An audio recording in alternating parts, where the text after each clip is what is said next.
What's going on? Well, today I've got myself a little surprise. DIY Watch Club was nice enough to send me something else. They said, hey, you know what? We've got something special. Maybe you'd like to check it out. And yes, please. Now, everybody has bronze watches. Well, maybe not everybody. I don't. But I think this is an amazing alternative to a bronze watch. And I don't know why, but bronze watches have never really, never really floated my boat, I guess.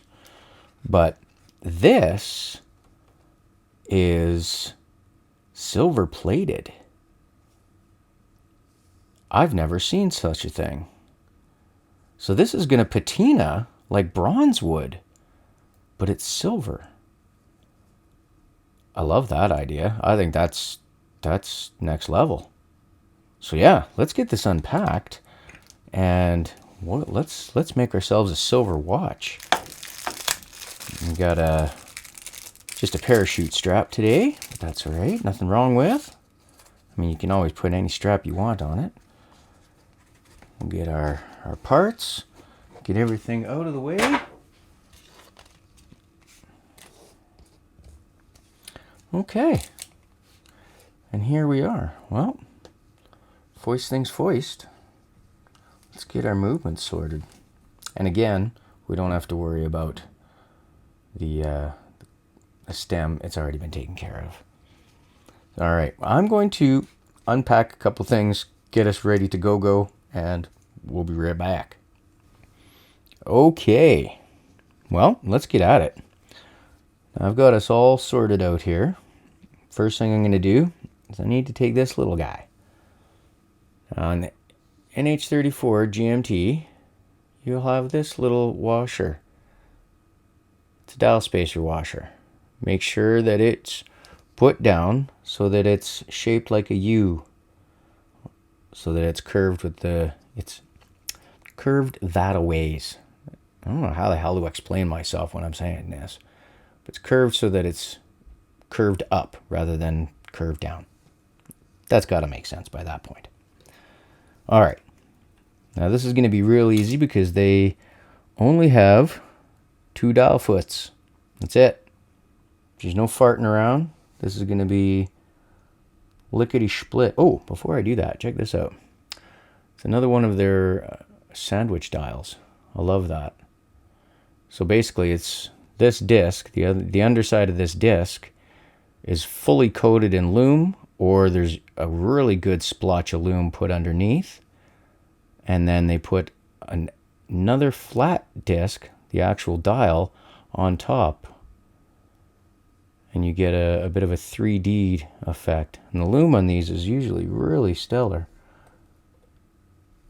We'll get that installed, done like dinner.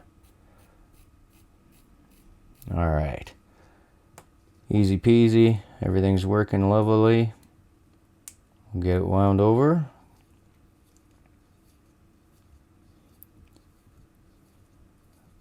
Oh, I must have just wound. Oh, there we go. Perfect. All right. Now, since it's a GMT, we start with the GMT hand.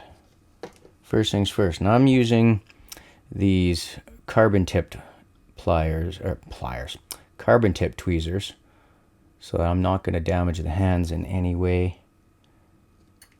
even if I do silly things like that. But sometimes, you know, painted hands like this, the steel tweezers can, on occasion, you can muck up the paint, muck up the surface, you know, mess with your finishes. You don't want that. And we're going to get this as perfect as we can. And I'm also going to use their hand setting tools. since they've provided them for me with the other kit, I'm going to use them on this kit as well. Now you want to make sure you come straight down. And if it moves a little bit, you have that chance to move it around and give it a little bit of pressure. Make sure you're in the right spot.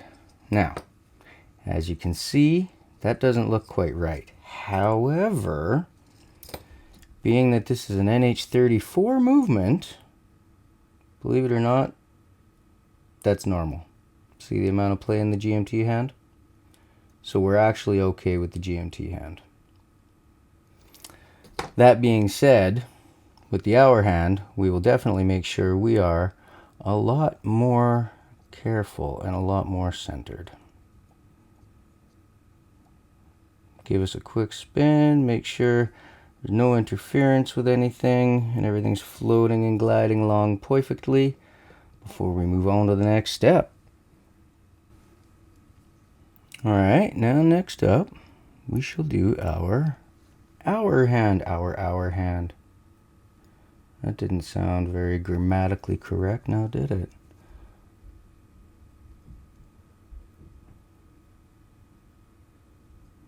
Now you definitely want to make sure your hour and your minute hand are bang on.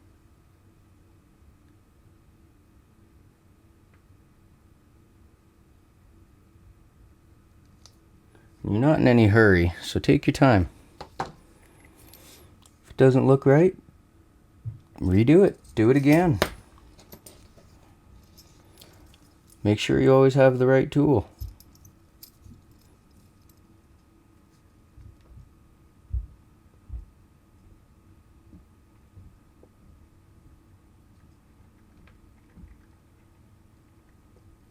I'm just going to give it a little bit of pressure, make sure we're in the right place. And if I do have to adjust, I should be able to do it without moving anything. And actually that's looking quite good.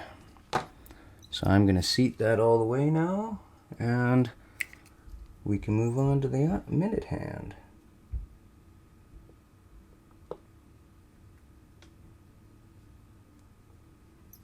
Okay. Now, that's not looking too great, because when I pushed it down, I must have moved. See that? So, what we do is start over. It's not the end of the world. First thing we're going to do is bring our hands together.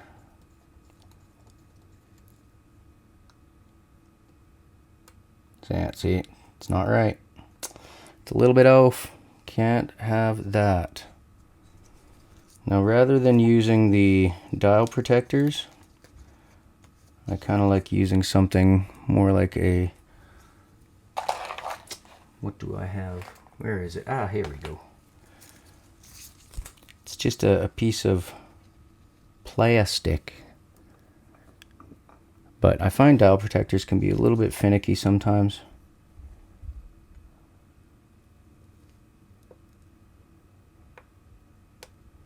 There we go.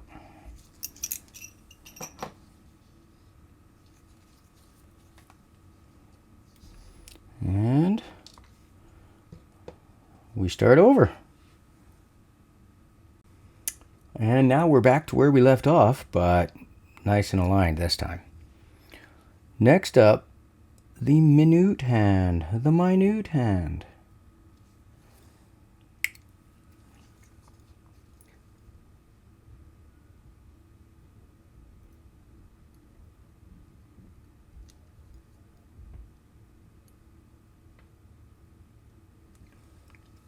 All right, let's get this minute hand on. Now, just from experience, I prefer to set the minute hand a minute or two after 12. The date has already clicked over, and there's enough play in these movements that to try and get it right on midnight is almost impossible, and it'll never stay there anyway. you'll always have a tiny bit of deviation. So rather than it clicking over early, I tend to like them clicking over just after midnight. But that's a personal preference. You do you, boo-boo. There. That's how I likes it. We'll check our line in a minute. Make sure nothing's getting all bunchy on us. Well, we're looking good. Let's give it a spun over. Make sure everything's working good, lining up nice.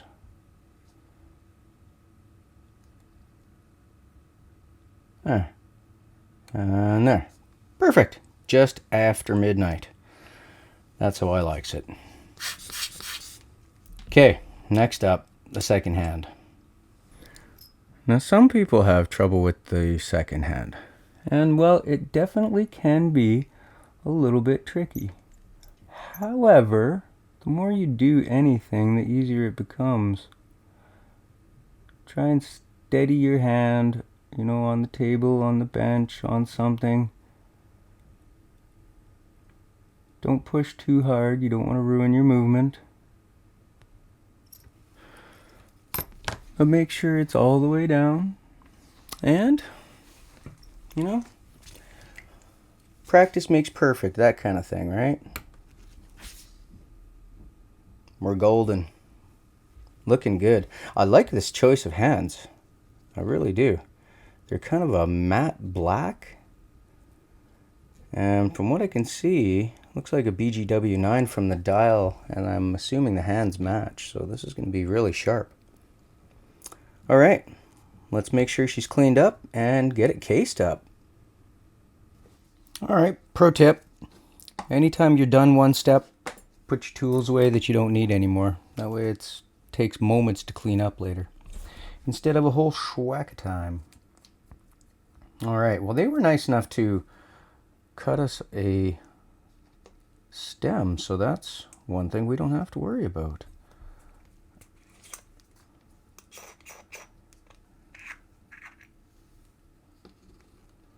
We shall do that. We'll get this guy out of here.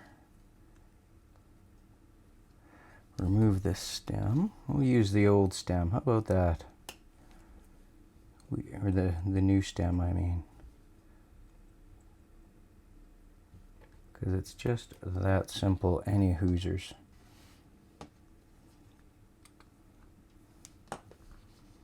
All right. Running, looking fancy. And I'm assuming that's nice and clean in there, but we shall make sure. And there is a movement spacer. Oh, and ring. Oh, I see, I see. All right. Now I'm just going to move that chapter ring out of the way. And be very careful not to break these little tiny plastic pins.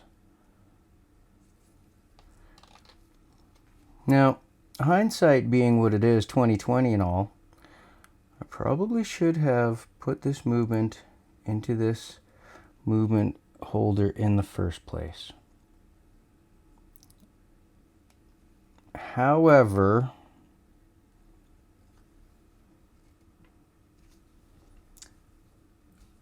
you know how that's like.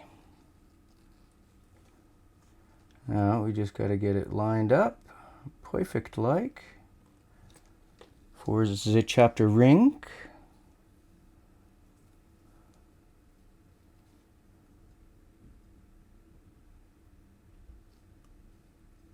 There we go.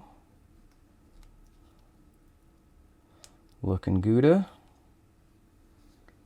Now we need this little ring.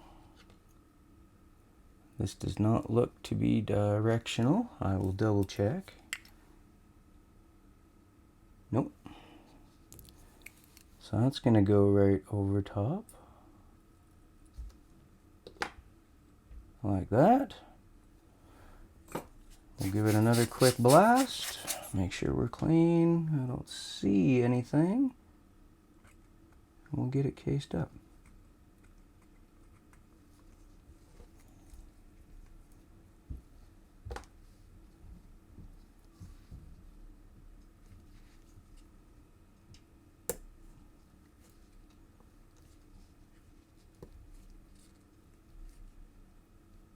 There. Yep, we're in. Looking good.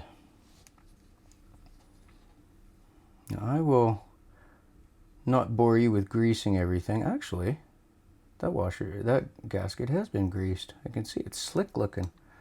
I was just gonna say, I won't bore you with that, and I'll come back to it. Make sure all the gaskets are greased.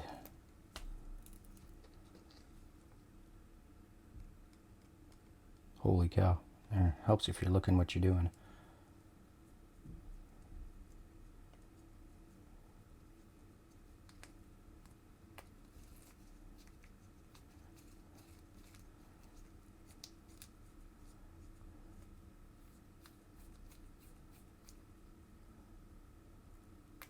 Ooh. There we go. Date, GMT, and functioning. Wunderbar. So, let's get this bezel on. And this feels to be a 30 it actually has clicks, but it might be like a 30 click bi-directional bezel. So that's kind of cool. Let's get this on, and after that it's just not a bracelet, the band that they gave us, the parachute strap. Or we can put it on anything, any other strap that we have if we liked. Oh, that looks really nice. And this bezel also, the bezel, the crown, the case, it's all like 925 silver coated. I think that's like really neat. Because personally, I'm not a big fan of gold. Oh, I don't know why my eyeballs are playing tricks on me. I thought there was a plastic on there. I'm not a huge fan of gold, but silver I love.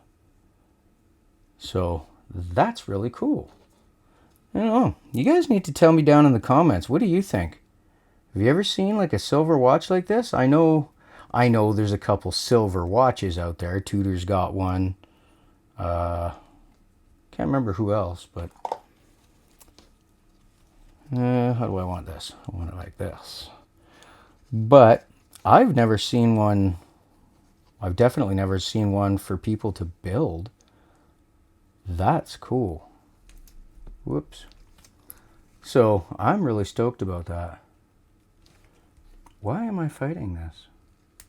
Thinking too hard about it, you know. It's just a spring bar, for crying out loud. Oh, for the love of all things peanut buttered.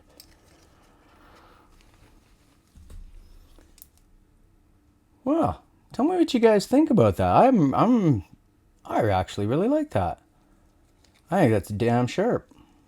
I mean, okay, it's a silver GMT like any other, but it's actually a silver GMT. I am super curious to see how this patinas, because I assume it to be really cool. Let's give ourselves a loom shot here. Oh, very cool. I like how the GMT hand has the opposite color loom. Has like a C3, whereas everything else is BGW9. Very cool. Well, you guys, leave me some comments down below. Let me know what you think. A couple of things. For one, let me know what you think about these sandwich dials. I think they're cool as hell. Tell me also what you think about this silver plated case. I think that is the bee's knees. I'm super cool. Yeah, I can't wait to see how this thing patinas and how it ages. I'll have to do another, just like an update video for you guys. I'll have to wear this one a lot and see how it ages, because I'm very curious, and I'm pretty sure that's an aluminum bezel insert. I wasn't even paying attention actually, but that should age nice as well. Anyhow, thanks for joining me again, you guys. Thank you so much once again to DIY Watch Club. You guys are knocking it out of the park. If anybody's looking for like an awesome Christmas gift for a watch nerd or someone that just likes to tinker with little things and build stuff, this is a perfect gift for that person. And if you get it with all of the tools, they have everything they need to wake up Christmas morning and build themselves a memory. So, yeah, thanks again, you guys. Appreciate y'all. Love you. I'll see you next time. Cheers.